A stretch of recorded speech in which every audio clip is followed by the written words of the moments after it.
Vítam vás na dnešnom stretnutí, na dnešnom webinári k legislatívnej zmene týkajúce sa zmene sadzieb DPH k 1.1.2025. So mnou tu sedia aj kolegovia pani Koutová, pán Chudáčik a pani Milecová. Moje meno je Michal Líška. Chcem vás poprosiť, tí, čo sa ešte teraz dohlásili, ak nemáte vypnuté mikrofóny, tak si ich prosím vypnite.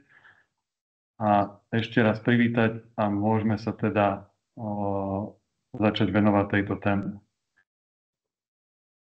No. Isto už všetci viete, prišli tam nejaké zmeny týkajúce sa sadzieb DPH. Máme dve znížené sadzby od 1.1. a jednu základnú. Znížená teda bude 5, 19 a základná sadzba bude 23. Teda poznali 20. Čo v ktorej sadzbe bude, si môžeme povedať. Väčšina z toho, čo bolo pôvodne v 10%, alebo teraz je aktuálne v 10% sadzbe DPH, je presunutá, alebo bude presunutá okrem pár výnimiek do 5%. To, čo bolo zase v 20, tak bude posunuté do 23. Nová sadzba, ktorá doteraz nebola, teda tretia akoby je 19 a tá bude pre dietetika a nejaké ďalšie potraviny. Čo sa týka ďalšej odrážky, čo tu máme, tak to je Laborum. Tu mám pretože spolu s tými položkami, ktoré teda zmenia sadzbu DPH, sa zmení Laborum pri nich, hlavne sa to týka liekov, a teda bude prepočítaná, keďže ona je uverejnená bez dane, takže tým pádom sa zníži aj taxa Laborum. Takže od nového roku budú, čo sa týka taxi, nové ceny, ktorými pracujete pre pacienta.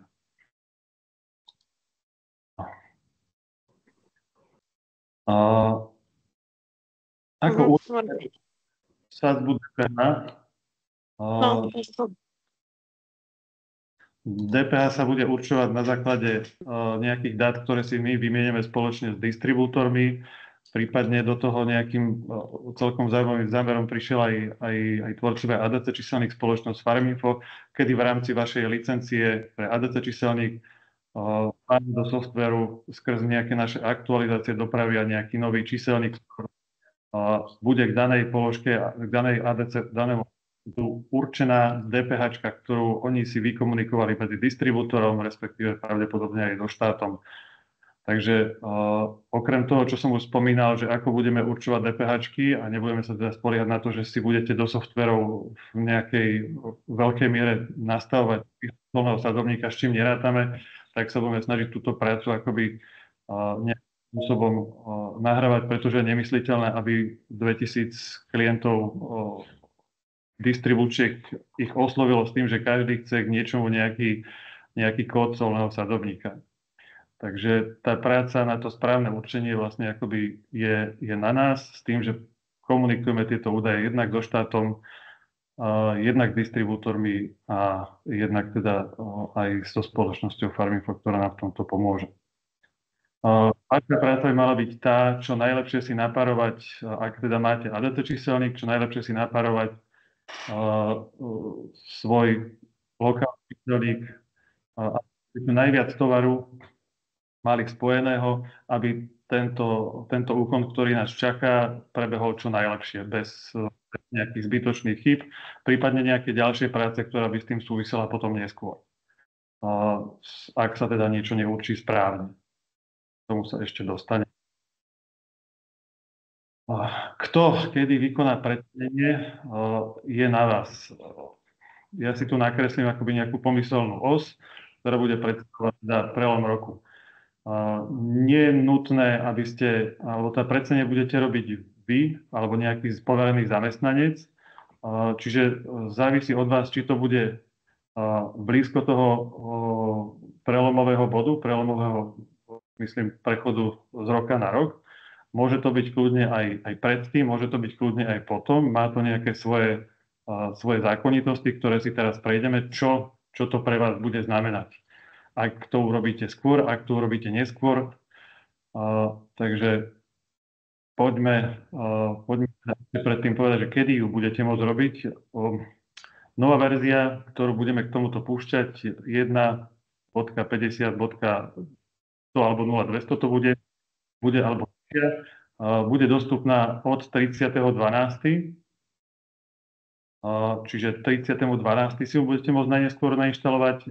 Tých, čo si nainštalujú alebo budú mať nejakú dovolenku, poprosím čo najskôr po 1.1. alebo tom prvom spustení roku, aby si tu inštalovať predtým, než budú robiť akýkoľvek doklad do systému. Takže toto je to, kedy to závisí od nás a potom teda poďme k tomu, že kedy to budete robiť naozaj fyzicky vy. Takže ak to budete robiť pred 1.1., tak vznikne vám nejaký teda čas od toho precenenia, v ktorom vy nebudete môcť robiť žiadne doklady. Nič sa v tom akoby čase do 1.1. nebude robiť. Ani inventúra, ani nové doklady, ani príjemky, ani výdajky. Pri tomto by som možno odporúčal, alebo teda je to vhodné hlavne pre tých, ktorí už budú mať nejakým spôsobom uzavretý ten rok aj zo svojej strany, teda už neočakávajú žiaden nový príjem alebo niečo, čo by ešte potrebovali, to poviem tak, do starého. Ak by ste chceli niečo predať cez pokladňu, nebude to možné. Tak ako nebude možné urobiť výdajky, príjemky, ani inventúry. Ak budete robiť tento prechod po 1.1., čiže akoby v tom čase, ktorý je znázorný na tom grafe, pokladňu nebudete zase môcť používať, až pokým nevykonáte precenenie, lebo vtedy dôjde k nejakým zmenám sadzieb DPH. Ale doklady ako príjemka, výdajka sa budú robiť, ale budú sa zarátavať do starého roku. Preto chcem zdôrazniť, a je jedno, kedy vykonávate to precenenie, je dôležité, aby ste to precenenie vykonali s tým, že ideálne všetky doklady máte nahraté, čo máte mať. Prečo najlepšie, s čím sa možno najčastejšie budeme stretávať, je, že potrebujete nejaký doklad, ktorý je zo starého roku. Vôbec nepočuť. Vypadli sme na chvíľku? Len to zle počujem. Slušti mi to.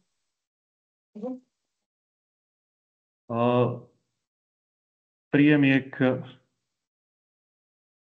môžete teda nahrať v novom roku tiež, ale odporúčame vyriešiť staré príjemky tak, aby vám prišli maximálne do začiatku roku, prípadne ukončiť nejaké objednávanie skôr, aby to bolo aspoň deň pred tým, ako distribútor prestane robiť rozvoz, teda do toho ďalšieho dňa, kedy vy budete tiež robiť, respektíve aj distribútor môže mať nejakú pauzu a môže sa stať, že niečo objednáte 27., ale už od 28. ten distribútor bude mať zavreté, tým pádom vám príde tá zasielka na nový rok. Toto som tým hlavne chcel povedať. Ak urobíte inventúru, zase prejde vám do starého roku. Jednoducho čokoľvek sa v tom modrom období nastane, tak my tie doklady popresúvame do 31.12., založíme precenenie, zmeníme akoby software a fungujete už s novými sadzbami DPH. Pokladňa je samozrejme dostupná až od toho modrého bodu, kedy vykonáte precenenie. No, čo treba pred precenením? Software na to, aby ste vôbec to precenenie pustili, bude mať rôzne kontroly. Ak začneme od vrchu, tak treba porozpúšťať jednotlivé magistralitre, ktoré nie sú vydané, alebo ich nejakým spôsobom vyriešiť, vydať internou výdajku, ak by náhodou nešli zrušiť alebo niečo. Ak sú to magistralitre, ktoré sú na voľný predaj, prosím, kontaktujte sa pri tom precenení, pretože my vieme prekonať tú kontrolu. Vám by to nepustilo po tomto precenení, nepustilo by vás ďalej, kým sa tento akoby problém nevyrieši. Je to z toho dôvodu, že na poisťovňu sa vyrátávajú nejaké veci a v čase vytvorenia toho magistralitru sú tam staré DPH. Takže nie je možné potom akoby vykázať tieto magistra litre na poisťovňu. Alebo nebolo by možné. Čo sa týka receptov, tak cez skratku RR0 si viete zobraziť recepty a treba tie, čo sú čiastočne vydané, čiže pri tých, čo vidíte, že tam je nejaké jedinečné číslo receptu, tak ich pred koncom roka, čiže do 31.12. ideálne, vyriešiť, pouzatvárať, aby poodchádzali na poisťovňu. Recepty, ktoré sú len rezervované, s tým problém software mať nebude, tie môžu zostať. Keď už budete upratovať, samozrejme odporúčam poriešiť aj to, ak tam je niečo staršie a polikvidovať aj to. S tými receptami, samozrejme, ak chcete, aby bol ten recept vyúčtovaný v starom roku, tak ideálne doposlať ten recept ešte do 31.12., aby sa nachádzal vo vyúčtovaní za rok 2024. Ale nie je to nutnosť. Software sa bude musieť vysporiadať s vrátenými receptami, ktoré teda budú neskôr. Čo treba ďalej doriešiť, sú rozpracované príjemky, výdajky, alebo interné príjemky, alebo interné výdajky. Viete si to už aj teraz kontrolovať v rámci softvéru. Je v každom z týchto okien po voľbe výber, voľba rozpracované doklady alebo rozpracované príjemky alebo výdajky, čo vám zobrazí doklady, ktoré ste možno niečo skúšali a nedokončili, alebo to tam nejakým spôsobom spí, čiže viete sa zase na to prichystať a toto, čo tam je, vyriešiť, že či to malo byť prijaté, nemalo byť prijaté, prečo to tam je, alebo kto to urobil a nedokončil, alebo čo s tým prečo je. Keďže máte už odvtedy sa môžu stať tam aj staré doklady, ktoré sú veľmi staré, predpokladám, že to, čo ste mali pred nejakou inventúrou, asi bude treba zrušiť, pretože to už je asi nezmysel, ak vy máte inventúru z roku 2023 a doklad je z roku 2015, si vymyslím, tak to už asi bolo buď to 3-krát nájdené, alebo je to nejaká chyba. To, čo je staršie, tak nad tým nejakým spôsobom treba rozhodnúť, že čo s tým. No, poďme ďalej. Čo sa týka nejakých fakturácií, treba si dokončiť faktúry alebo minimálne vytvoriť výdajku, aby ste potom v neskoršom období mohli tú výdajku vyfakturovať. To je ten ideálny stav. V prípade toho, že potrebujete, aby tam boli DPH-čky v 10 a 20 a vykonáte ten úkon toho precenenia alebo zmeny sadzby DPH, tak od toho momentu už nebudete vedieť vystaviť faktúru, aj tá výdajku, ktorú by ste neskôr povedali, že ale ja už chcem v starom. Ak vy stvoríte výdajku po tom precenení, bude už obsahovať nové sadzby DPH, či 5, či 19, či 23. Tento doklad my nevieme pretvoriť do faktúry, ktorá bude mať sadzby 10 a 20. Inventúru môžete robiť, kedy budete potrebovať v tých časoch, ako bolo pred tým grafom nakreslené, čiže v starom roku pred precenením nie je problém. V novom roku, ak ju urobíte, tak my posunieme čas ukončenia tej inventúry do 31.12., čiže tam to tiež nie je problém. Akurát v tom čase, keď vy vykonáte prechod ešte v starom roku na nové sadzby DPH, tak tam nebude možné urobiť inventúru. Ešte možno v tej fakturácii mám tu takú poznámku, čo sa týka Paxlovidu. Keďže ten je v nulovej sadzbe, nebude problém ho vyfakturovať aj v novom roku a antidatovať takúto faktúru. Ale ak viete, koľko to bude, ideálne, aby sa to nachádzalo v starom roku a aby sme neriešili prípadne nejaké presuny alebo chceli ten doklad nebude dať do starého roka. Toto nebude už možné.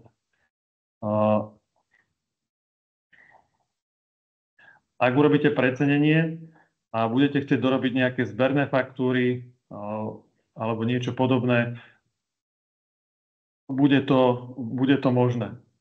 Keď sa presunieme k pokladni, tak pri pokladni okrem teda tých receptov IVLPčiek nám vyskočili ešte košíky. Tie tiež treba rozpustiť na prelome rokov, lebo za nimi sú nejaké pohyby, ktoré sú aj so sadbou DPH. Čo tam máme ďalej je na pokladni záloha, ktorú vyberiete od pacienta. Tam nebude žiaden problém, pretože daňový úrad sa dohodol s finančnou správou na tom, že môžeme ľubovoľne krížiť to, čo kedysi šlo, tak teraz sa to zase povoluje, a to bolo na chvíľu zakázané, že sa dali pri zálohách krížiť ľubovoľné sadzby DPH. Čiže ak máte zálohu v 10 alebo v 20, tak od novej verzie softvéru to zase bude povolené a môžete kľudne na nový rok predať v 23 a dať tam zálohu, alebo uplatniť na to zálohu, ktorú ste vybrali a bola v 20. Čo vás chcem upozorniť, prosím, nemente pri týchto úkonoch, ale vôbec, čo sa týka softvéru, nič so systémovým dátumom, aby sme nemuseli riešiť nejaký väčší problém, ako je softvér. To všetko nejakým spôsobom detekuje a prípadne nejaké snahy o posun môžu spôsobiť nejaký neskorší problém. Takže toto. No poďme na nejaké také ekonomické okienko, ktoré som si len dal. Len kým sa pustíme do toho precenenia, aby sme si vysvetlili nejaké pojmy, čo budete mať na výber pri tom precenení. Je znázornený nejaký váš nákup za nejakú nákupnú cenu, ku ktorej máte nejakú vašu vstupnú DPH. Čiže vy nakúpite a potom máte daň, ktoré máte na vstupe. No ak tá položka bola teda v roku 2024, tak výstupná DPH je o maličko vyššia, teda je o nejakú tú časť tej marže zvýšená. No poďme na tie pojmy toho precenenia, neprecenenia, alebo to, čo potrebujeme rozlišiť. Tak slovo preceniť, alebo keď budeme s ním teraz nejakým spôsobom komunikovať, tak budeme nad ním rozmýšľať tak, že preceňujeme predajnú cenu s daňou. A ako vidíte na tom obrázku nižšie, tak spôsobí to, že keďže klesne DPH v tomto príklade, tak klesne aj predajná cena s daňou. Vaša marža zostáva nezmenená. Ak si povieme, že nepreceňujeme takúto položku, kde klesá DPH, čiže sa zmenší, tak tým myslíme stav, kedy sa vaša marža navýši a s tým, že adekvátne sa vyčísli k tomu aj DPH. Keby sme mali príklad, ktorý by bol, toto je príklad, napríklad keď sa bavíme o lieku, kedy z 10 niečo prechádza do 5. V prípade, že by DPH stúpalo, tak samozrejme to precenenie by malo koncovú cenu s daňou vyššiu, respektíve naopak vaša marža by klesla vplyvom toho, že väčšiu časť tej marže by, ako by poviem to, zjedla tá vyššia DPH. No. A po novom roku už to môže vyzerať nejak takto, že budete aj tú vstupnú aj výstupnú veľmi podobnú. No, takže toto je hlavne tu kvôli tomu, aby sme vyriešili otázku slova preceniť a nepreceniť, ktoré budeme teraz riešiť.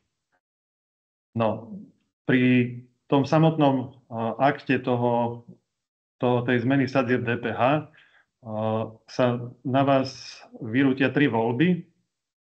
Jedna bude, či chcete preceniť všetok materiál, čiže to znamená, že upravíte predajné ceny s daňou tak, aby vaša marža zostala nezmenená aj pred, aj po úprave. Ďalšia voľba bude, že sa takýmto spôsobom upravia len kategorizovaný materiál. To znamená, že tá voľba je hlavne pre tých, ktorí majú treba nejaké štítky alebo niečo podobné, aby nemuseli preštítkovať sklad, tak a teda neboli v lekárni ešte ďalšie hodiny, len kvôli tomu, aby zmenili alebo aby preklepli nové štítky. Posledná z volieb bude taká, že sa bude preceňovať iba kategorizácia, ale nie len iba kategorizácia, ale aj položky, u ktorých sa zvyšuje sadzba DPH. Ak by sme si to uviedli na príkladoch, že čo sa precení a čo neprecení, tak pri tom prvom asi nie je čo riešiť. Tam sa zmení svoju predajnú cenu s daňou nakoniec všetko, lebo všade dochádza k zmene DPH-čky, čiže buď to ide hore, alebo ide dole. Podľa toho sa potom upravia aj predajné ceny s daňou. Pri tom druhom príklade, keď je to len kategorizácia, tak sa stane to, že ak máte v sklade za sebou nejaký čaj, ktorý mal cenu, vymyslím si, 2,50, tak aj po tom precenení bude mať stále 2,50. Ak si zoberieme len tú tretiu voľbu nakoniec, tak položky, u ktorých sa znižuje DPH, tak tým zostane predajná cena. Čiže napríklad by sme si mohli povedať, že acylpirín je ten, čo mal 10 včera, a zajtra bude mať 5, ale stál euro 10 a bude stať euro 10. Ale pomyselná nejaká kozmetika, čo stála 13 eur, bude stať zrazu 13,10, pretože sa tam zvýšila sadzba DPH z 20 na 23. V softveri by to malo potom vyzerať nejakým takýmto spôsobom, že vy si vyvoláte nejakú takúto voľbu v rámci menu, kde budete teda riešiť ten výber toho daného precenenia.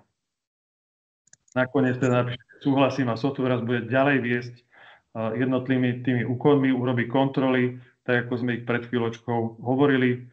A pôjdeme teda, čo sa bude pri tom precenení teda ešte za chvíľu robiť alebo po ňom. No a pri tom, keď sme potom precenení, tak tom ešte takúto slide venovaný tomu, že čo ak neurčíme správnu DPH-čku. Ako to zistíte? Najskôr to zistíte tak, že sa vám v rámci softveru zjaví pri príjme nejaká takáto chyba takejto farby, že je tam rozdiel sadzieb DPH. To by vám malo značiť, pokiaľ sa nebavíme o inkontinencii, kde výstupnú DPH v podstate nemôžete meniť, lebo je to kategorizované. Ale pokiaľ sa jedná o ostatný tovar, tak tam by ste mali zbystriť, keď to tak poviem, a na danej karte urobiť opravu, aby sa vám výstupná sadzba DPH teda dala na tú, ktorá je aktuálna podľa tej dodávky, a opraviť DPH na starých zásobách, ktoré máte na sklade, ak také sú. No, keď precenenie skončí, tak pri precenení odložíme nejaké zostavy týkajúce sa stavu skladu pred precenením, po precenení. Vznikne precenenie položiek, čiže zase pre tých, čo potrebujú nejaké štítky tlačiť alebo niečo podobné, tak tu nájdu nejaký výstup, ktorý potom použijú na to, aby si z neho vyvolali nejakú prípadnú tlač cenoviek, ak budú chcieť teda robiť to preštítkovanie tých skladov, alebo teda tých skladových zásob. V prípade, že máte viacej skladov, tak tá voľba, tie voľby 3, ktoré sme pred chvíľou riešili, sa aplikuje na všetky sklady, nielen na jednu. Nie je možné akoby potom toto riešiť zvlášť pre jeden zo skladov. Tá voľba je len jedna pre celý systém. Takže toľko nejaké naše rozhodnutie tuto. No a teraz sa už pozrieme na to, že čo sa bude diať akoby po precenení. Čo sa vám zmení niektoré zostavy a nejaké zobrazenia v softveri, tak si povieme aspoň, že čo to v tom softveri bude trošku inak. Keďže legislatíva je taká, aká je, a tá hovorí o zníženej sadzbe, nie o presnom čísle, že to je 5, 19 alebo 23, tak vzniknú teraz dve zostavy pre výstup na DPH, dve zostavy na tržby pokladní a podobne, kde budú vyčíslené jednak teda pre účtovníka tým spôsobom, ktorý ide napríklad do daňového priznania, aby vedel rozlíšiť oslobodenú, zníženú a základnú, a potom aj pre nejaké hlbšie účtovanie podľa jednotlivých sadzieb DPH, čiže podľa konkrétneho čísla. Čo sa týka okien softvery, tak vy už teraz vidíte v v oknách niektorých, napríklad v pokladničných dokladoch, faktúrach, stĺpce, ktoré hovoria, že to je základ DPH 0, základ DPH 1, DPH a tak ďalej. V týchto stĺpcoch budú uvádzané DPH za celkovú danú časť, čiže tá jednotka tým sa myslí znížená, dvojka bude základná a 0 bude teda oslobodené. Čiže nehľadajte alebo tam hodnoty, ktoré sa týkajú len danej konkrétnej sadzby. V prípade teraz storno dokladov sa bude tiež rozlišovať, že do tej dvojky spadne doklad aj z 20-ky, a respektíve, ak to bude kladný doklad, tak z 23-ky. To storno myslím teda to, ktoré by bolo za doklad zo starého roku. No. V prípade tých zostav je samozrejme viacej, ktoré sa nejakým takýmto spôsobom prerábajú, alebo kde sa tieto údaje pridávajú. Týka sa to hlavne zostav pre účtovníctvo. A ďalšie budeme dopracovať podľa toho, ako budete vlastne o to žiadať, aké údaje ďalšie budete chcieť, alebo kde vám ten údaj tej presnej sadzby bude chýbať. Takže toľko k tomuto. No a poďme teraz k takej horúcejšej veci, že čo s dokladmi zo starého roku. Tu je viacero pohľadov, lebo budeme riešiť jednak dobropisy alebo záporné doklady, ktoré sa teda budú vystavovať síce v roku 2025, ale ako náhle je ich pôvod v roku 2024 toho kladného dokladu, tak by mal byť vystavený ešte so starými sadzbami DPH. To znamená, že keď dnes vyfakturujem nejaký čaj niekomu a budem ho chcieť urobiť na to storno, či už cez pokladňu alebo cez faktúru podľa toho, ako bol vystavený, tak ten doklad bude, ten storno doklad alebo dobropis bude vystavený so sadzbami DPH z roku 2024, čiže v našom prípade teraz 20. Čiže DPH bude podľa zdaniteľného plnenia. Čo sa týka fakturácie na zdravotnú poisťovňu, tá sa bude rozhodovať, ako je väčšina dokladov potom na základe dátumu zdaniteľného plnenia, že či sa pri tom prelome, teraz hovorím o kladnom doklade, či sa na ňom budú vyčíslovať DPH-čky 5, 19, 23 alebo 10, 20. Hlavne pre vrátené recepty si myslím, že s vami budeme komunikovať nejaký nesúlad týchto čísiel, lebo ak sa vám vráti starý recept povedzme z decembra a budete používať doklad na poisťovňu, ktorý obsahuje rozpis DPH, tak my niekde budeme musieť zarátať ten starý recept. Takže my ho budeme musieť včleniť do tých sadzieb, ktoré bude ten software poznať v tú danú dobu. Čiže ak to bolo, povedzme, dietetikum, to malo sadzbu 20%, tak my ho začleníme do rozpisu za DPH za 23%, riadku 23%. Ak to bol liek, tak ten sa zase zjaví číselne v riadku 5% sadzby DPH. To len ako príklad. No, ak po precenení by ste chceli ešte prijať nejaký starý dodací list, tak už bude žiaľ len v nových sadzbách DPH.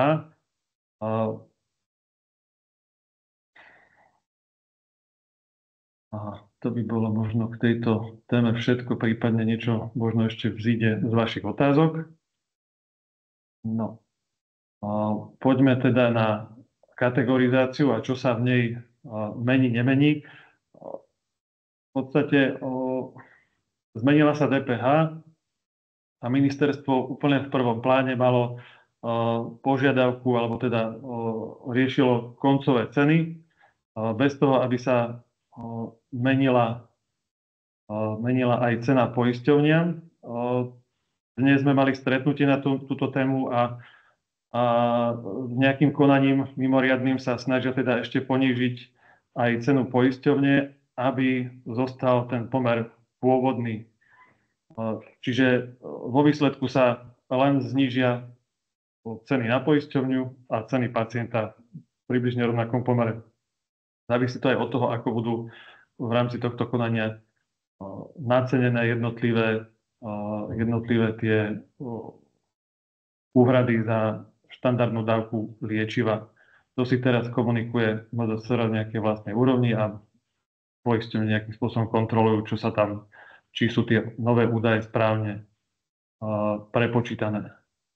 Takže ten prvý scenár padá, tam sa malo stať len to, že bude viac liekov, ktoré budú špičkové, teda budú plne hradené poisťovňou, ale teda pristúpilo sa k tomu, že sa pomerne zníži úhrada aj poisťovne, aj pacienta vo väčšine prípadov. Neznamená to zase, že to bude na 100%. Keď sme pri poisťovni, tak ešte spomeniem legislatívnu zmenu, ktorá zatiaľ nie je podpísaná, ale môžete sa s ňou stretnúť od 1.1.2025, ak bude teda podpísaná.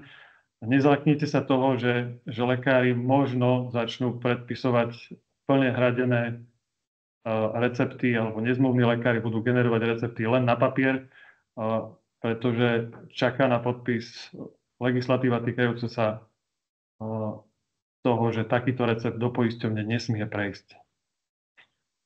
Čo nám poisťovne vyčíslili, že to je asi tretina receptov, ktorá je takýchto, ktoré by nemohli prebrať do systému recept. Tým pádom budú musieť byť vystavené papierovo a systém ich nebude vedieť kvôli tomu, že ich nemôže prebrať na strana poisťovne ani odoslať do poisťovne.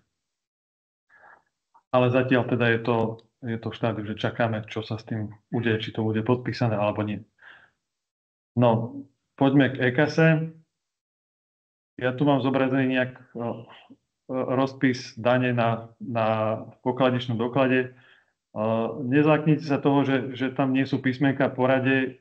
Jednoducho teraz bude doklad vyzerať tak, že bude tam Ačko, Bčko, Dčko, Fko po tom predsenení, respektíve od 1.1.2025. A tie staré sadzby obsadili teda pôvodné písmenka, pretože ich musíme zachovať nad nejakého storna. No. Čo sa týka ešte nejakých technických zmien na pozadí, to, čo vidíte vy tu číselne, my musíme číselne na doklade zobraziť, ale na finančnú správu, do systému EKASA sa toto posiela akoby spojené. Oslobodenie samozrejme zvlášť, ale to, čo je 5 a 19, ide sčítané v jednom chlieviku, 23 v druhom. Snažili sme sa tie dáta tam posielať aj napriek tomu, že sú nepovinné, ale teda v minulosti boli povinné, aby sme čo najmenej zasiahli exporty, ktoré generuje systém pre vášho účtovníka alebo vás, ak teda urobíte nejakú kontrolu alebo niečo podobné. Od 1.1.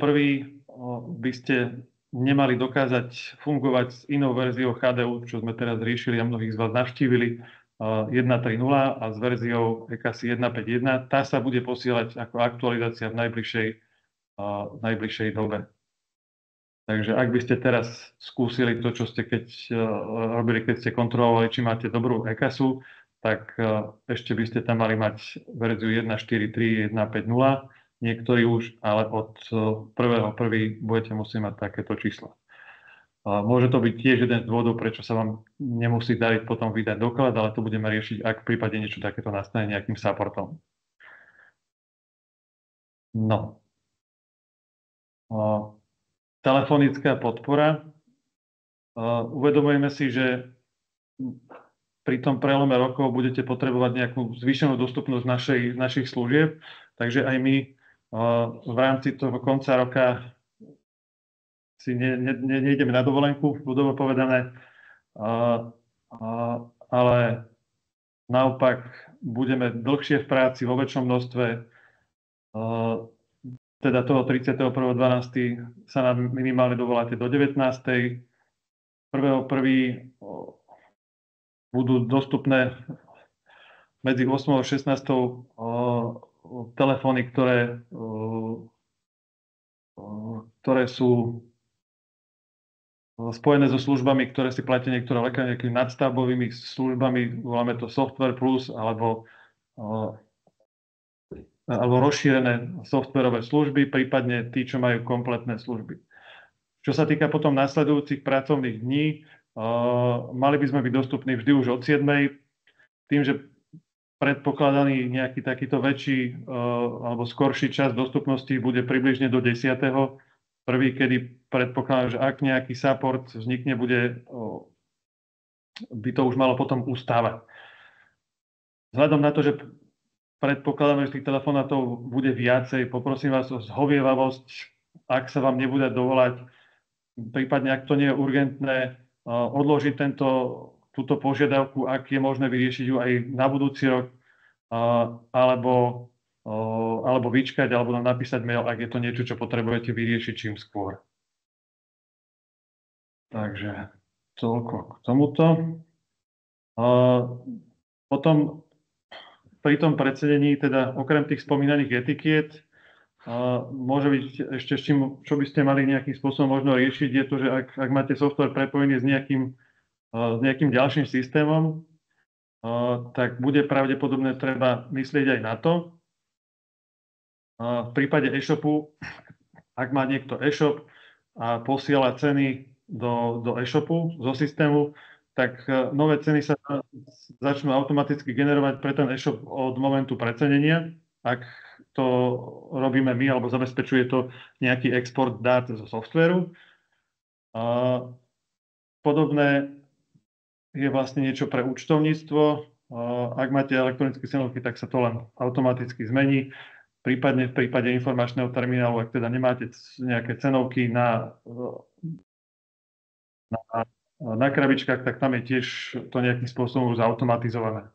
Tých systémov môže byť teoreticky viacej, ale teda hlavne tieto som vypichol tu. No a blížime sa teda k záveru mojej prezentácie a chcem sa vám teda poďakovať a môžeme sa vrhnúť na vaše otázky. Takže ešte raz pripomínam, ak máte niečo, napíšte do chatu. Prípadne, ak sa niekto hlási, tak nech si vypne mikrofón na tú chvíľu, položí otázku a budeme sa snažiť zodpovedať.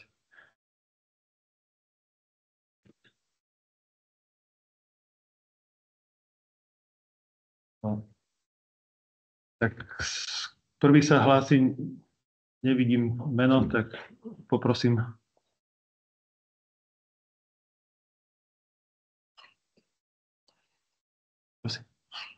Poprosím lekáreň Hajovky, ak by kolegyňa tu šuška, že aby si vypli mikrofón a skúsili sa spýtať.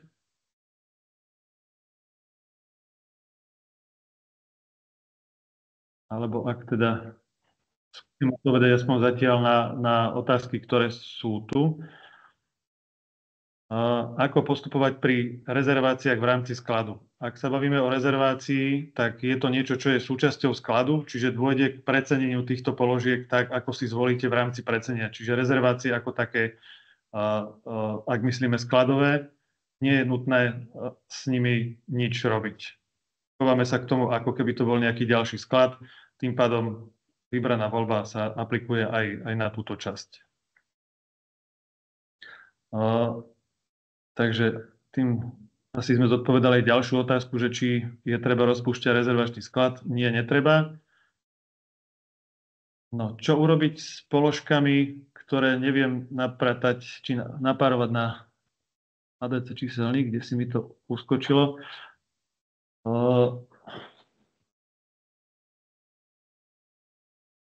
Čo sa týka toho, čo vieme párovať, alebo to, čo vieme vyriešiť, tak ADC číselník je len z ďalších systémov, ktorý nám pomôže určiť správne ceny. Nie je to jediný. Predbežne by sme mali dostať nejaké exporty z distribúcií, preto som ich tam spomínal. Minimálne by sme tam chceli, aby nám dali aj kód distribútora, čiže nejakú skratku, pod ktorým to príjmate v prípade pri príjme s elektronickými dodacími listami, kde by tiež bolo určené, že tam je takáto a takáto sadzba, čo by nám teda malo pomôcť určiť správnu DPH. Vždy sa však nájde položka, ktorú som riešil pri tom bode, keď sa niečo nepodarí.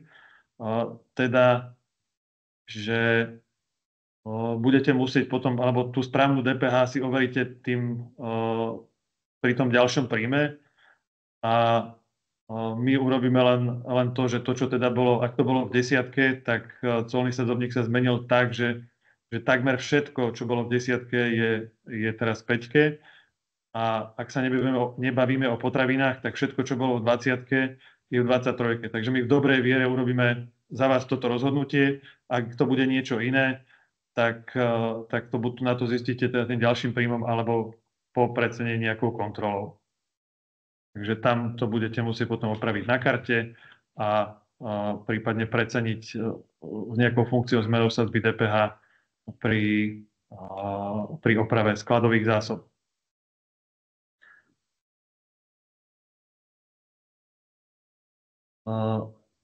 Ak máme, tá ďalšia otázka, čo tu je, že ak máme skladom veľa potravín, ako ich označím v číselníku? Treba každú kartu opravovať osobitne, alebo vieme opraviť karty hromadne, keď ich máme v sortimente? Parovanie, neviem, či sa tým myslí parovanie na ADC číselník, tak tam to neviete hromadne urobiť, ale funkciu na zmenu sadzieb DPH, ak teda by sa jednalo o toto, tak chceme upraviť tak, aby bolo možné použiť hromadne na viacerých kariet. Čiže ak sa jedná o dodatočnú zmenu, tak malo by to byť možné. Dúfam, že to všetko postihame, čo sme si takto vymysleli. Ďalšia otázka je teda, nevieme napárovať suroviny a obalový materiál k IVLP.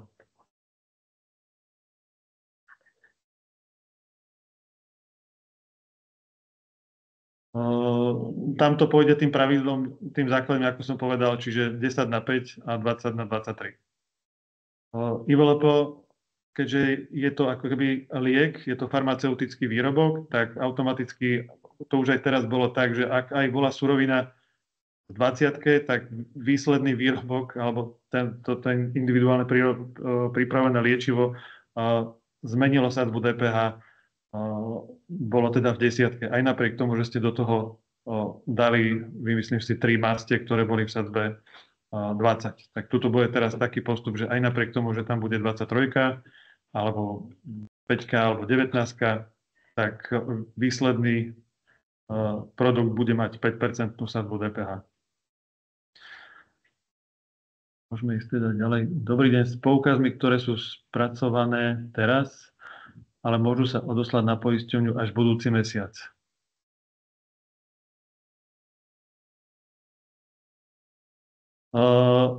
Predpokladám, že tie poukazy len u vás niekde stoja a čakajú na to, kým ich dáte odoslať, alebo teda nejaký takýto stav asi sa myslí, alebo máte niečo len predchystané. Tam v podstate sa nezmení nič, pokiaľ nemáte doklad s rozpisom DPH na poisťovňu, tak žiaden problém by ste nemali akoby cítiť prakticky, lebo poisťovňa nie je platcom DPH, takže tejto je v zásade jedno, či tam je 5, 19, 10, 20 už teraz.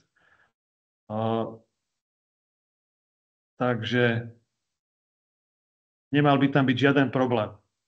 Jediný problém je teda to, že ak máte doklad s rozpisom DPH, tak matematicky nebudú sedieť DPHčky pri 5 a 23, pretože my do nich zarátame recepty za 10 a 20 súčasnú. Fakturáciu na poistenie. Ďalšia otázka je, že či máme urobiť fakturáciu ešte pred precenením. Rátame s tým, že ju môžete urobiť aj po precenení. Čiže fakturáciu nie je nutné dokončiť. Vieme o tom, že jednoducho čakáte na to, kým vám je to schválené, ale je to na vás. Ak teoreticky chcete, môžete vystaviť doklad už aj teraz. Niektorí to z vás vedia, ale to sa netýka poisťovne Dôvera, kde musíte čakať na odobrenie faktúry. Nie je to problém urobiť ani pred, ani po.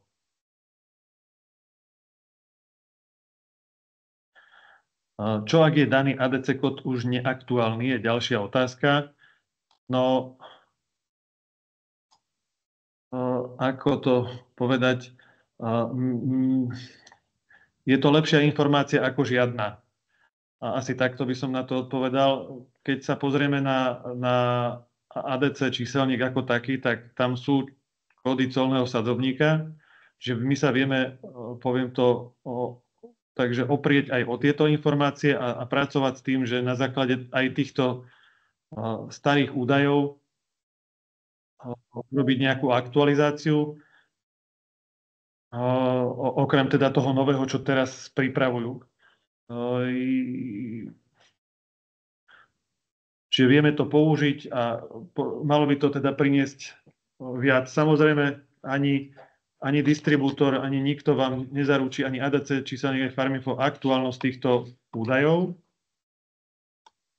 Takže to, že niekde niečo je uvedené, neznamená, že to je 100% pravda, pretože pri dovoze tých položiek dochádza k zmene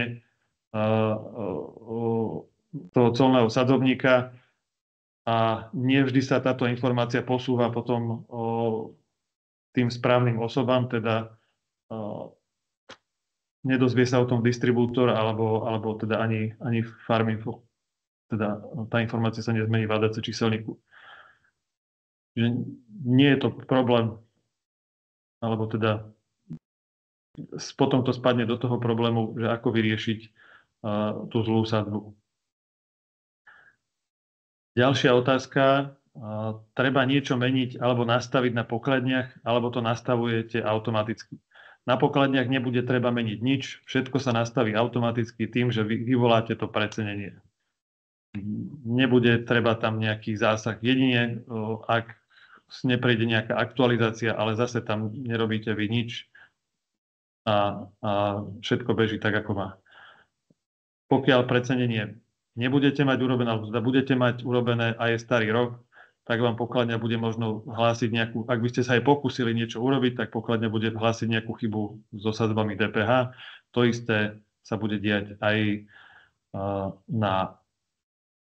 aj v prípade, keď to precenenie urobíte až v roku 2025, tak tých prvých x dní sa pokladňa bude spierať, prijímať položky, ktoré sú v 10, respektíve 20. Ak by sme to simulovali mimo software, tak na finančnú správu sa dá aktuálne poslať čokoľvek, čo je v sadzbe 0, 10, 20, 5, 19, 23, ale kontroly sú vyžadované po tých nadstavbových softveroch.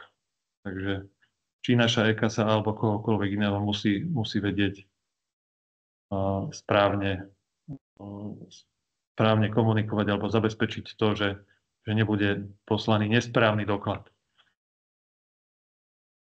Ďalšia otázka. Skladové karty so starou DPH 10% a nová bude 5%. Budem musieť ručne to opraviť? Nebudete musieť. Všetko, čo je v desine, skončí a nebude to zistené, tá zmena nejakou kategorizáciou alebo našim precenením sa nezmení, tak automaticky všetko, čo je v 10, pôjde do 5. Takže po precenení nebudete mať na sklade ani 10, ani 20. Žiadna takáto sadzba sa tam nebude už nachádzať. My musíme rozhodnúť v tom momente, že to niekde skončí, aj keď nemáme, poviem to tak, že dostatok informácií alebo všetky informácie na to, aby to bolo 100%. Takže minimálne takéto rozhodnutie tam bude a potom už zistíte len ďalším príjmom, že či to je správne alebo nesprávne. Ďalšia otázka. Ak máme centrálny číselník, musia sa zmeny DPH vykonať len centrálne, alebo sa pri zistení chyby zlej DPH môže vykonať jedna lekáreň a zmení sa to vo všetkých. Pri centrálnom číselníku alebo tá správca toho centrálneho číselníka by mal opraviť sadzbu DPH na karte, čiže potrebujete o tom vedieť. Ale čo sa týka samotnej skladovej položky, tak je už teraz aj v tejto verzii, ktorá ešte nič s týmto nemá, je možnosť zmeniť sadzbu DPH na konkrétnom skladovom zázname, čiže nemusí čakať na aktualizáciu. Vie to prijať akoby aj vadne aj pri príjme vie upraviť DPH tak, že nesúhlasí s tým, čo je na danej karte. Takže môže sa tá lekáreň akoby z tohto problému dostať a vám ho len nahlásiť, aby ste urobili zmenu na karte. No. Môžeme skúsiť ďalšiu otázku. Aktualizáciu a úpravu skladu máme spraviť ešte pred začiatím inventúry. Ide o to, že kam tú inventúru chcete zaradiť. Ak má byť v roku 2024, tak najprv vykonajte inventúru a potom predsedenie skladu na nové sadzby DPH. Ak ju robíte s tým, že má byť vykonaná v roku 2025, tak zase naopak. Najprv vykonajte predsedenie a potom môžete vykonať inventúru. Keby ste robili inventúru po predsedení, ale chceli ste ju dať do roku 2024, už by nemala sadzby DPH, alebo neboli by v tých zostavách potom sadzby DPH 10-20, ale bolo by tam po predsedení už 5, 19, 23. Ešte možno spomeniem dôležitú informáciu pri tomto, že vstupná DPH sa nemení, čiže na sklade vy uvidíte, že ste to nakúpili v 10-ke, v 20-ke, ale výstupná DPH sa zmení. Zmení sa len výstupná pri tom úkone. Ak nemám ADC číselník, či budete mať problém, bola ďalšia otázka. Snažíme sa integrovať to, čo som už spomínal vyššie, čiže na základe interných kodov distribútorov rozhodnúť o správnej sadzbe DPH, čiže máme s distribúciami nejakým spôsobom rozjednané nejaké číselníky, ktoré by mali obsahovať kód distribútora teda tú správnu sadzbu DPH. Samozrejme, ak máte karty zlúčené, že na jednej karte čaju máte 30 druhov čaju a majú tam byť rôzne sadzby DPH, my to len na základe jednej z nich budeme môcť prípadne upraviť. Takže toto by malo dopadnúť takto, že aj keď nebudete mať ADC číselník, tak nejaké precenie by sa malo nakoniec akoby podariť aj mimo tieto intencie. Dôležité je na to, aby sme to zase vedeli robiť, je aby ste používali elektronický príjem, kde sú tieto kódy tých distribútorov. Inak už je len posledná možnosť, tá najhoršia, ktorú som spomínal, že by ste na kartách nastavili číslo colného sadzobníka, alebo inak to už nevieme určiť. A to si myslím, že je nezmysel. Takže nie je ani nejaká snaha vám nejako vôbec túto cestu doporúčať. Čo sa týka ešte toho ADC číselníka, ak nemáte, tak mimo nejakú, ja to nazvem, máme ústne prislúbené, že ADC číselník tiež na nejakej stránke bude zverejňovať kód colnej nomenklatúry alebo novú DPH, jedno z toho neviem vám povedať, ale neviem, či sa im to podarí dať na nejakú stránku. Ak by sa im to podarilo, budeme vás o tom informovať. Pritom budeme vás o tom informovať, spomeniem aj tú legislatívu, čo sa týka tých receptov, tých papierových. Ak to vstúpi do platnosti, zase vás budeme informovať o tom, že toto vás čaká od 1.1. No, potom otázka je ďalšia. 1.1. máme pohotovosť. Môžem sa pripojiť cez vzdialené PC a stiahnuť aktualizáciu a prepočet z neho? Alebo treba ísť skôr do lekárne a urobiť to priamo? Koľko asi bude trvať samotné predsedenie? Môžete to urobiť aj vzdialene, nie je to žiaden problém, je to len softwarová vec. Takže to na tú prvú časť tej otázky, nie je to vôbec žiaden problém, stiahnete aktualizáciu tak ako doteraz, nič sa na tom nemení, bude obsahovať navyše len funkčnosť toho prepočtu. No a čo sa týka tej druhej časti, že či sa to dá akoby urobiť všetko, alebo ešte tá druhá časť, teda či to všetko viete urobiť akoby na diaľku, je to možné, len tu vidím problém hlavne, ak používate košíky alebo rozpracované recepty alebo niečo podobné. Nie všetky funkčnosti sú dostupné aj zo zadnej stanici. Neviem, na ktorú sa prihlasujete, či na pokladňu, alebo na zadnú stanicu. A na zadnej stanici viem, že niektoré funkčnosti nie je možné urobiť, neviem, či tam nejde zrušiť rozpracovanie receptu alebo niečo z tohto typu, alebo košíky sa možno dajú rozpracovať. Takže ak si toto pripravíte dopredu, posledný pracovný deň, tak nemal by byť potom žiaden problém. Ten úkon samotný trvá do 5 minút. Ak by ste mali možno starší počítač, rátajme 10, pretože tam sa zmenia na tom sklade len nové DPH-čky. My odložíme 3 alebo 4 zostavy k zmene skladu a odložíme zálohu, keby náhodou, že sa niečo stane. Čo sa týka tej zálohy, odporúčam aj urobiť ručne zálohu mimo toho, čo robíme my. Jedna z tých podmienok, čo sa musí tiež pri tom je aj tá samotná záloha, tie všetko toto musí prejsť.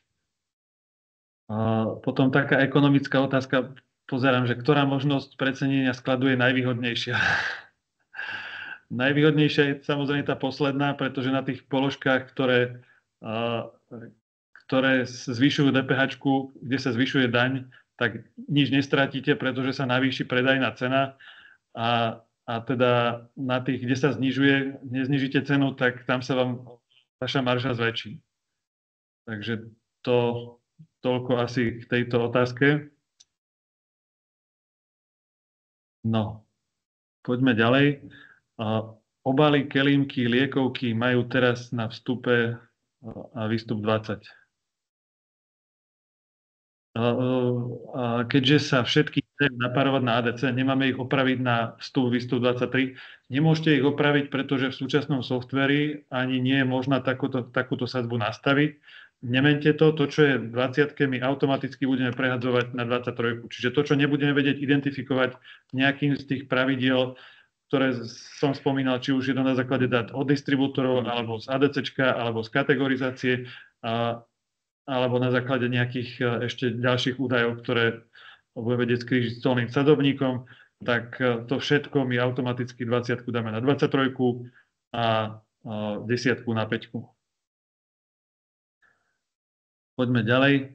Čo ak máme niečo napárované už zle? Napríklad som sa stretla so Sudokrem, alebo napríklad na plaste Hartmann býva na T-kód, ale po správnosti je to na P-čkový kód, alebo Ačkový. Upozorní ma systém pri preceňovaní, ako si to hromadne skontrolovať. Možno by sa mýlim, ale tovar a zdravotnícka potreba, či potreba má inú DPH. DPH, tuto nie je, DPH má položka, nie typ tovaru. Čiže aj v zdravotníckom materiáli je niečo, čo má teraz 10 a niečo, čo má 20. Takisto k tomu budeme pristupovať aj pre tovar, čiže aj tam sa môžete teraz stretnúť s niečím, že má niečo 10 a niečo má teraz 20.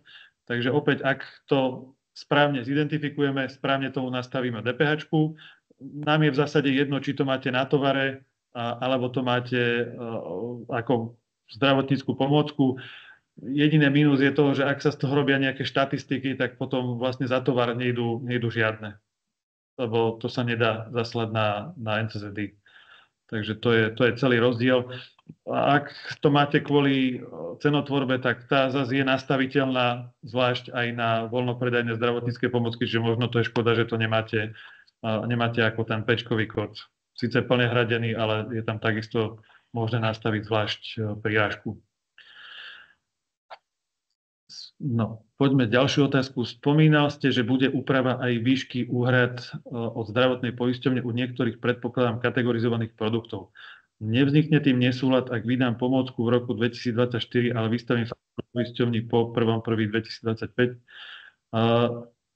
Nesúlad nevzniká, vy nastavíte dátum zdaniteľného plnenia a tým pádom software bude vedieť, že toto je faktúra, na ktorej majú byť uvedené údaje s DPH-čkami 10, 20, prípadne 0, ak tam niečo bolo.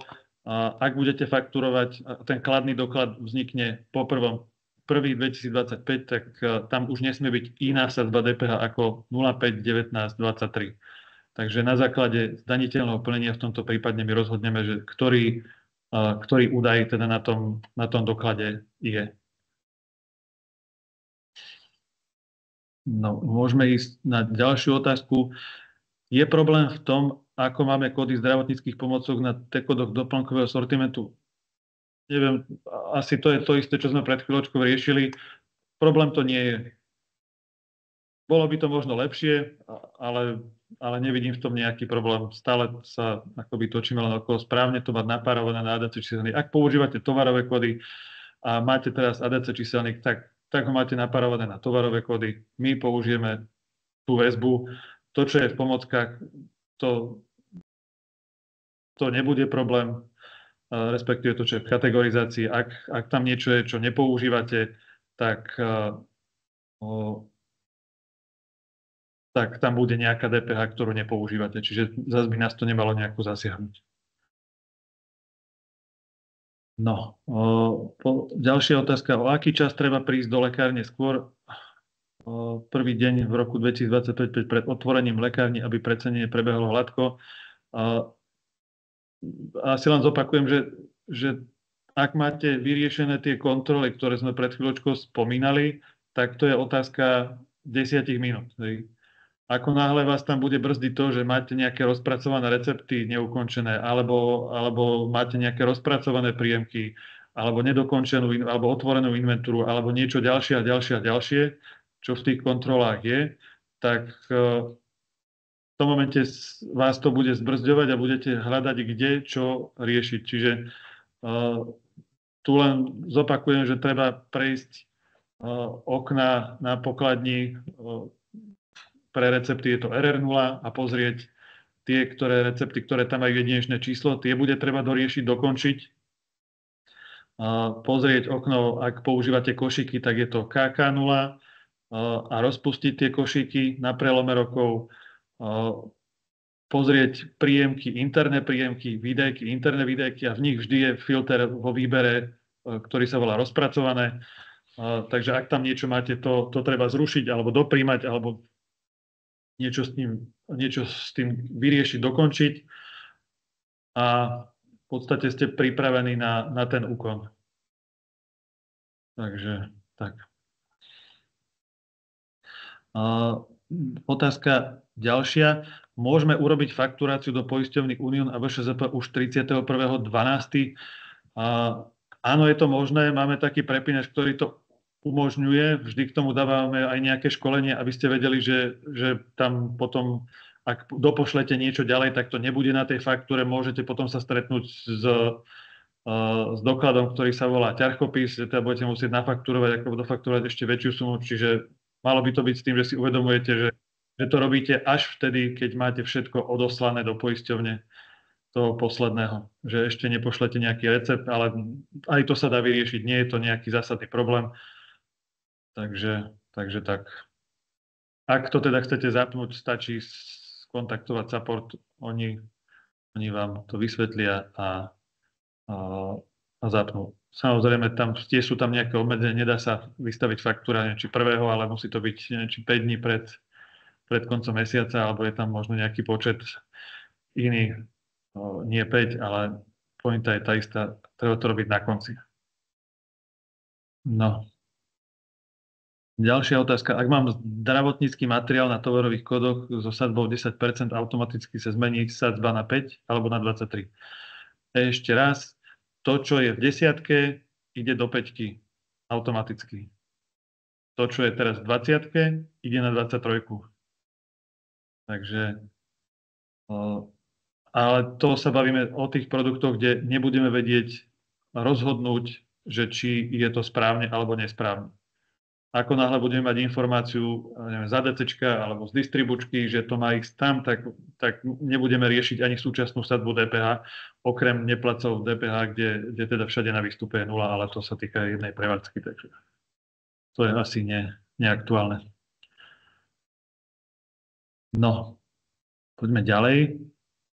Ak som kúpila liek v roku 2024 10% sadzbou a cenu na tare má teraz 1,1 euro, teraz bude s 5%, zniží sa cena lieku na 1,05 a z toho zaplatím 5%, alebo ostane cena 1,1, z toho bude 5%.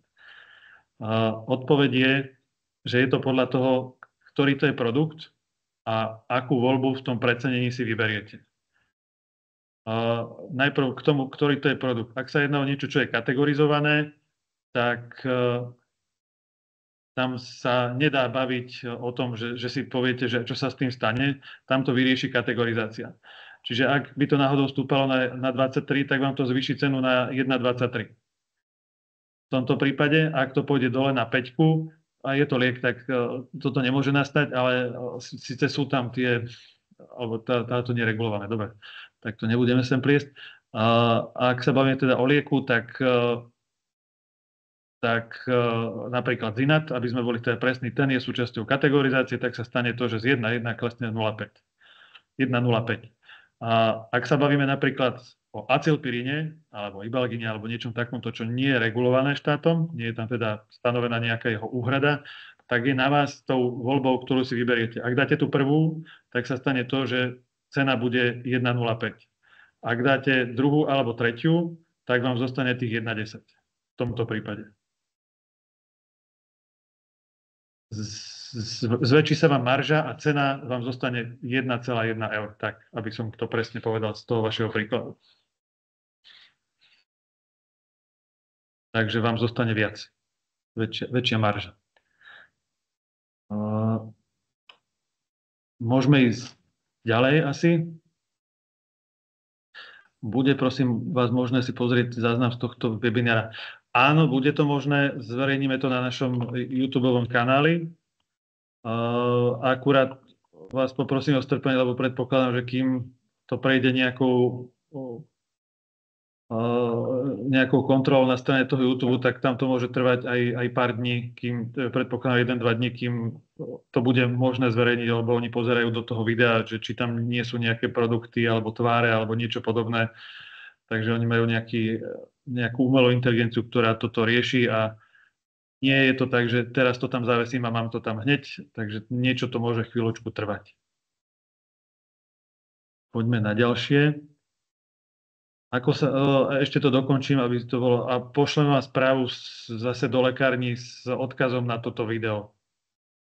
Dobre? Tak, aby to bolo jednoduché. Poďme ďalej. Ako sa budú správať pri príjme v roku 2025 príjemky, ktoré budú od distribútora vystavené z roku 2024? Predpokladám, že sa takéto napriek našej snahe minimalizovať to aj tak vyskytnú. Správať sa to bude tak, že už budete musieť príjmať tie položky len v aktuálnych sadzbách. Čiže tam už nebude. Môžete to potom začleniť, ak máte evidenciu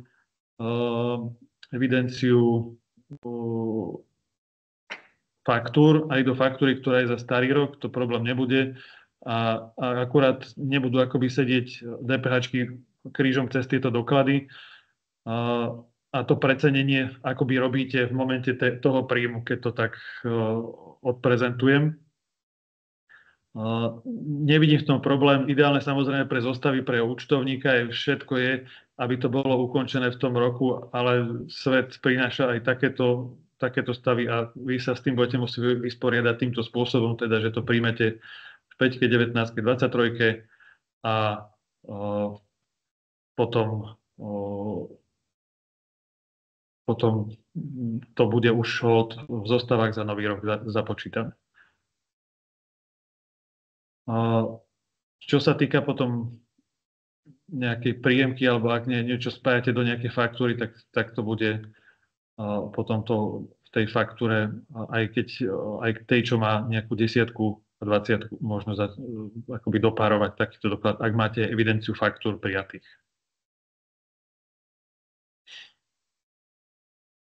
Môžeme ísť ďalej teda. Ktorá z volieb pri precenení je vami odporúčaná? Je to na vás. My nechceme nikomu odporúčať. Nechceme byť nejakí rozhodcovia, že čo čo je alebo nie je správne. Ekonomicky by prechod na, keď to poviem, z 10 na 5 mal byť pre vás výhodnejší, pretože tá časť tej dane, ktorá je navyše, alebo rozdiel medzi vstupnom a výstupnom, bude menší tento rozdiel ako pri 10. Teda keď klesá DPH, tak je to pre vás výhodnejšie, lebo väčšia časť vášho zisku vám zostane. Čiže ak je väčšina toho obratu v 10, tak by to malo byť pre vás ekonomicky pozitívne. Naopak, tam, kde to stúpa, tak je to zase pre vás ekonomicky negatívne, pretože ten rozdiel tých sadzieb vy pokrývate z marže tej položky.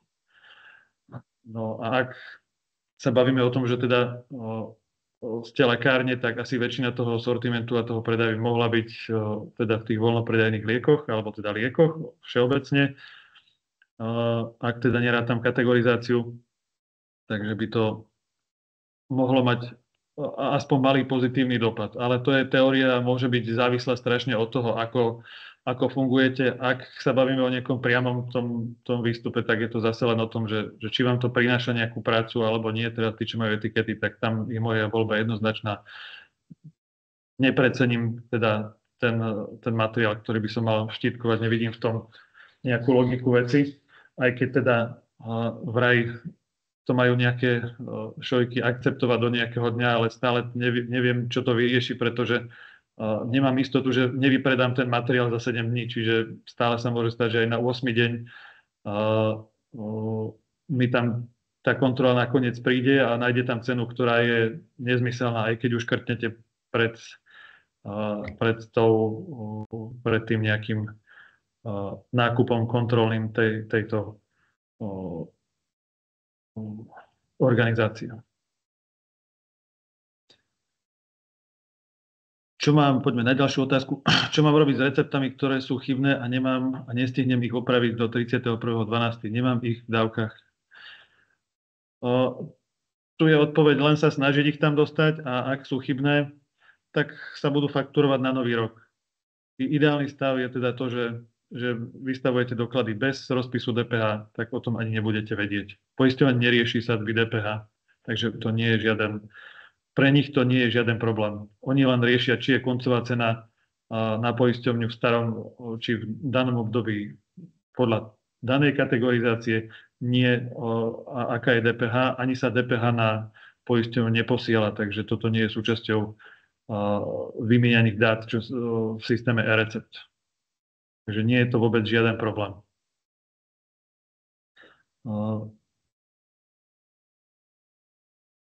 Ďalšia otázka. Mohli by ste ukázať slajd ešte raz s možnosťami precenenia? Ja dúfam, že sa preklikám správne.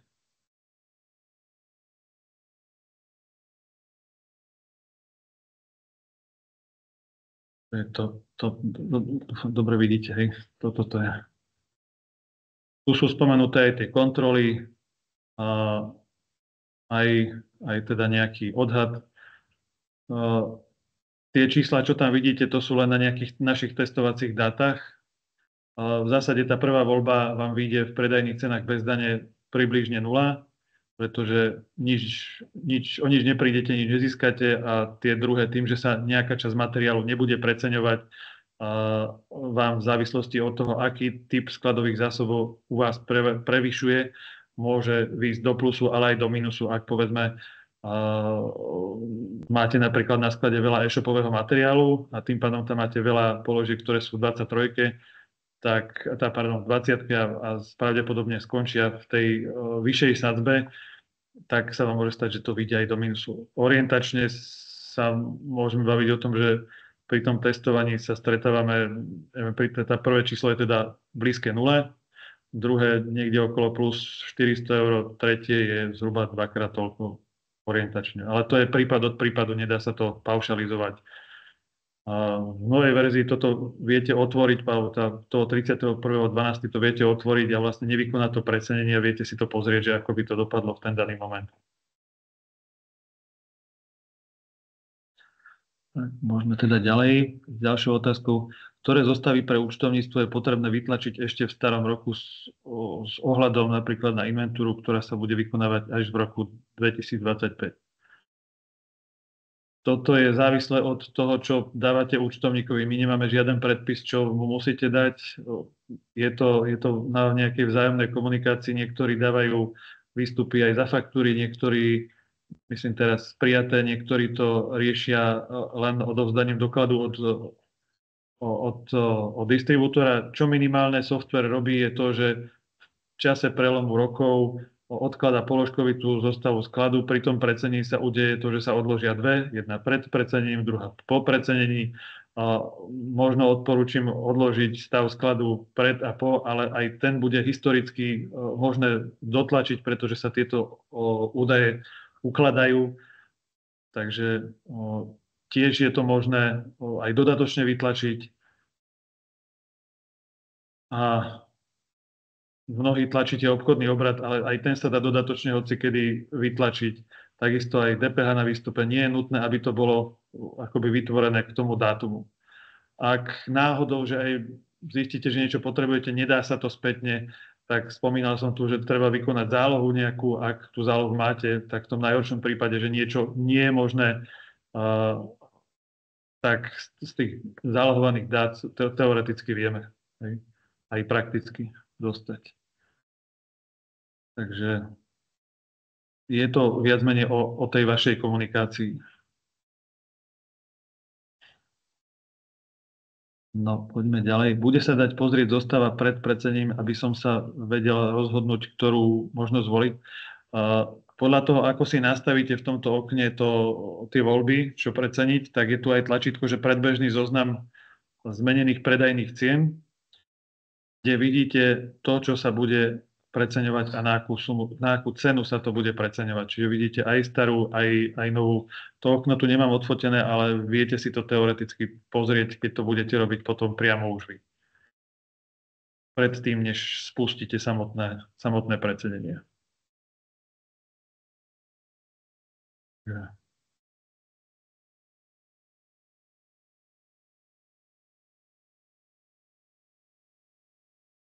Tak asi to bola už posledná otázka. Alebo máme ešte niekoho, kto sa chce prihlásiť a ešte to napísali.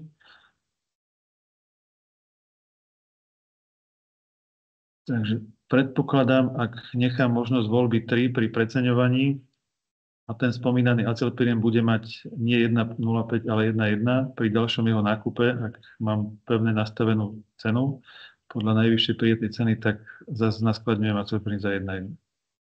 Áno, odpoveď je áno. Keď máte jednotnú cenu, tak sa stane to, že aj napriek tomu, že pri tom príjme a nastavení vašej marže by to vyšlo na 1,05, tak systém, ak máte nastavený jednotnú cenu na najvyššiu cenu, tak urobí to, čo presne píšete, že sa bude držať tá cena 1,10.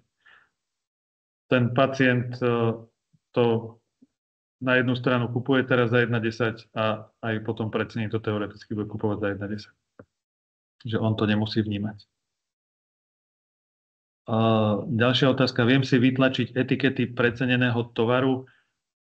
Viete, z tohto precenenia alebo z tohto úkonu vznikne cez v menu sklad je taká voľba, že precenenie skladu a tam sa založí akoby precenenie zmeny sadzieb DPH a je tam cez funkcie možné vložiť tieto zmenené ceny do tlače etikiet a tam si cez filter poviete, že či chcete tlačiť iba tovar, alebo tovar a voľnopredajné lieky, alebo tovar a voľnopredajné lieky a voľnopredajné zdravotnícke pomôcky. Takže, a potom teda preštitkujete tovar, ktorý potrebujete. Takže toľko asi k etiketám. Ak ste teda precenenie ešte takéto nemali, tak tam je to možné.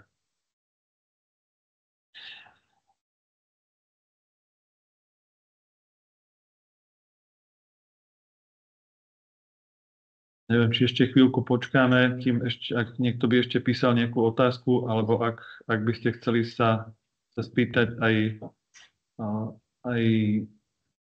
nahlas, keď to tak poviem, tak môžete stlačiť to tlačítko prihlásiť tú takú ruku a keď si vypnete mikrofón a teda budete v poradí, tak môžete položiť otázku.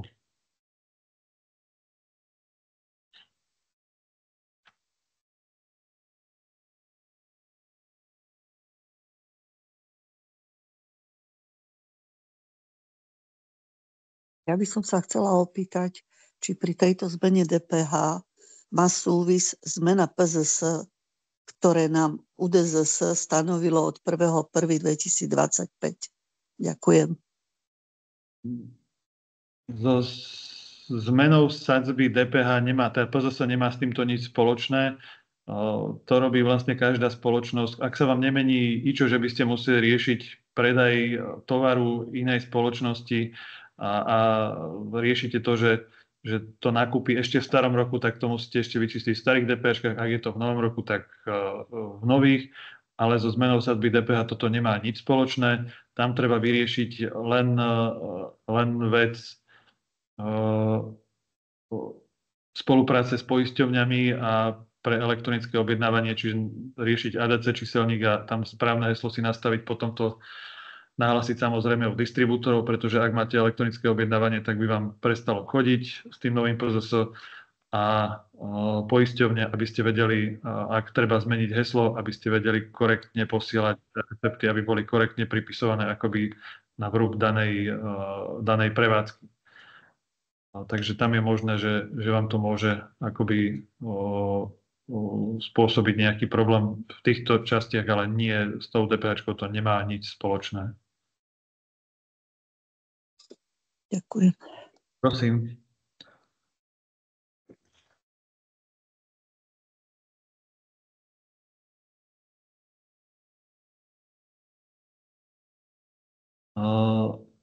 Ešte tu teda ďalšia otázka. Nebol som pri prezentácii tohto slajdu. Znamená to, že teda voľba neprecení nekategorizovaný materiál?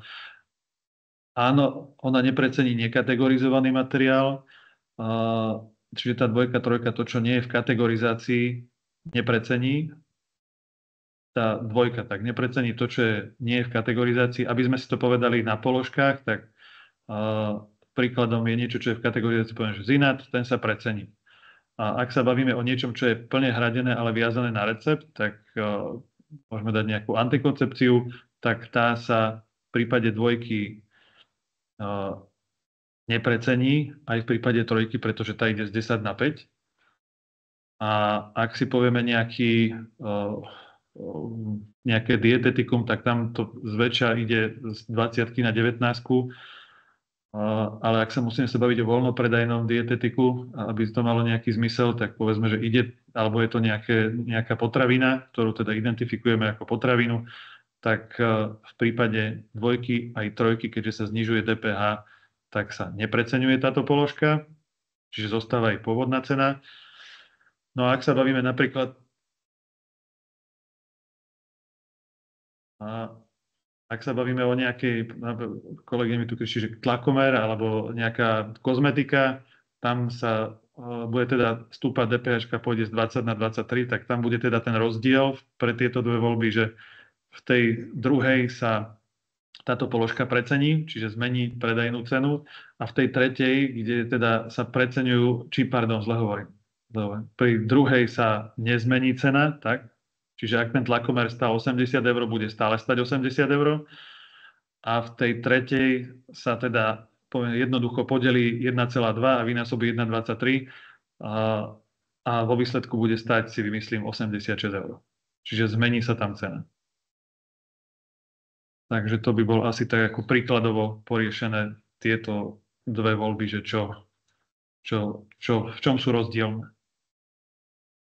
Takže so zvyšujúcou sa DPH-čkou sa potom tie položky preceňujú pre tú tretiu voľbu. Za nekategorizované chápeme čokoľvek, čo nie je v kategorizácii, čiže aj ak to je viazané na recept, ale tam je tiež pár položiek, ktoré má stanovenú konečnú cenu, čiže môže sa stať, že sa vám to bude javiť, že niečo sme znížili, aj keď teda to má len koncovú cenu, ale to sa bavíme o pár vecí, čo by mohli sa u vás nájsť. a zväčšia teda pri týchto bežných veciach ako tá antikoncepcia alebo ja neviem, Detralex alebo niečo podobné, čo sú nejaké väčšie balenia, ktoré sú viazané na recept, tak to teda v kategorizácii nie je a tam cena pre tú 2 a 3 zostane, keďže to ide z 10 do 5.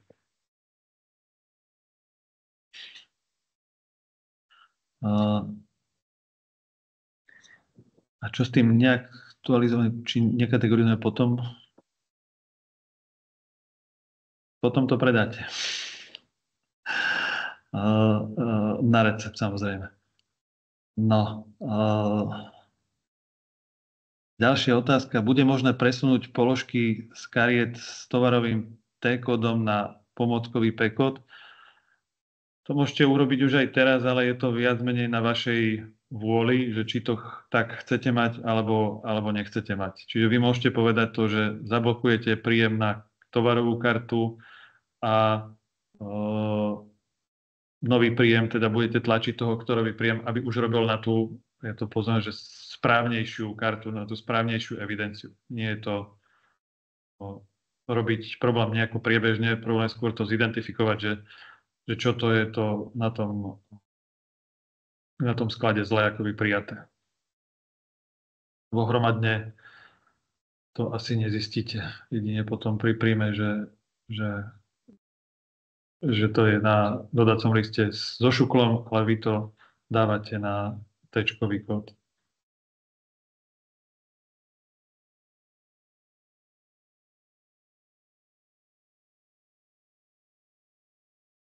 No, čo sa nám tu zjavilo, sú ešte nejaké čísla, ale tomu nerozumiem.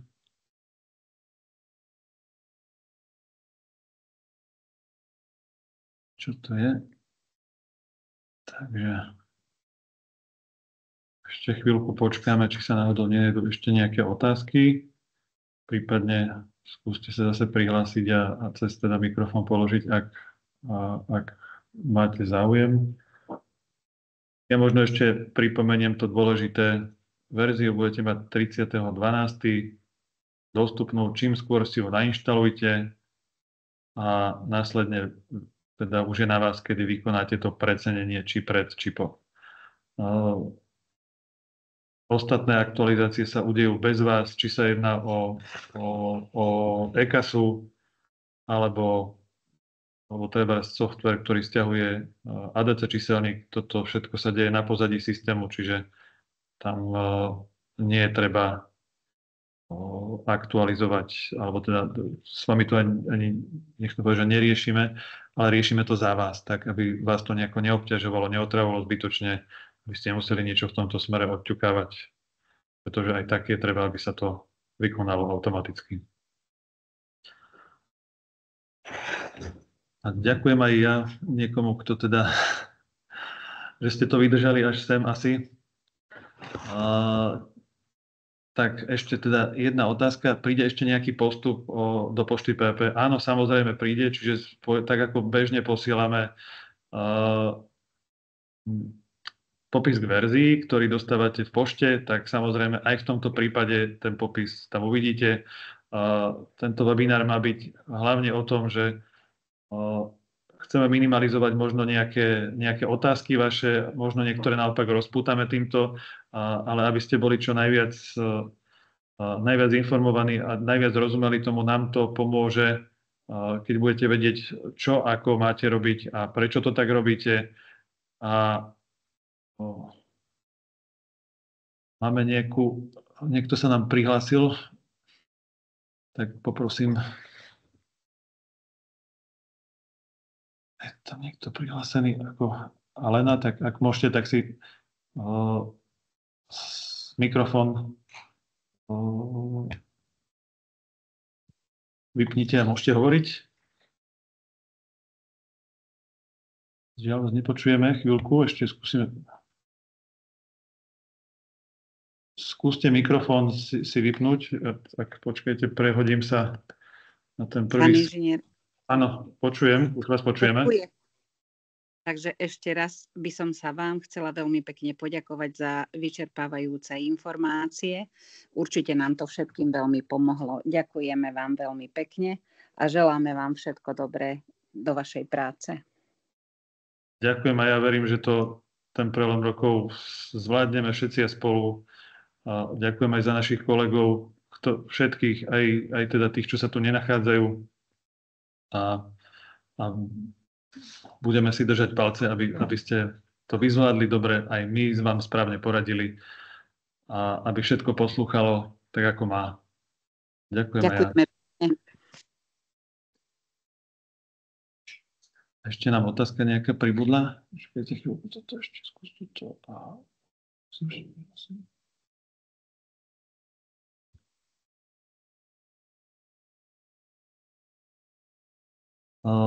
Novú verziu si viem nainštalovať 30.12. a viem na nej pracovať 31.12. na pokladne podobne. Áno, samozrejme, verzia bude funkčná tak ako táto, rozdielna v tom, že tam už sú tie úkony, ktoré vás čakajú v súvislosti tou zmenou DPH. Čiže my teraz testujeme ako včielky, čo sa stane, keď budete mať predsedenie stlačené po prvom, pred prvým a čo sa stane, keď toto takto. Dúfam, že tých nejakých šotkov, alebo ako to nazvať, budeme mať čo najmenej a aby sa vám s tým čo najlepšie robilo. Tú verziu bez tak dostanú niektoré lekárne možno skôr, ale to sú skôr len nejaké jednotky, teraz čo sa bavíme, pretože my budeme potrebovať testovať tú verziu akoby aj u zákazníkov, lebo oni urobia isto viacej úkonov a druhov úkonov ako vy, či ako my pri testovaní, aj keď sa teda môžeme snažiť sebe menej viac, tak hovorím, že kto nič neurobí, nič nepokazí. Takže dúfam, že toho bude čo najmenej. Ak je to všetko, lebo už sa blížime k tomu, že väčšina už teda otázky nepribúdajú, už je to len poďakovanie, tak ďakujem aj ja vám, že ste vydržali až sem a dúfame, že čoskoro teda zverejníme aj túto prezentáciu, aby ste si vedeli prípadne pozrieť ešte raz a držím vám palce v novom roku, nech sa vám darí, pekné sviatky a šťastný nový rok. Ďakujem pekne.